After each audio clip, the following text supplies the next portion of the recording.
Bueno, amigos de pájarosilvestre.es, estamos aquí con Abel Blanco San Martín. Tírate la cámara y que se te vea. Y aquí el hermano Borja Blanco San Martín, en principio.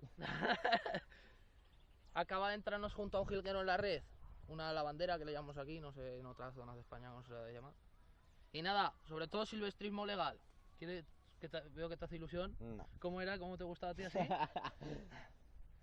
Échate un poco para atrás y que se vea de... Vale. ¡Hala!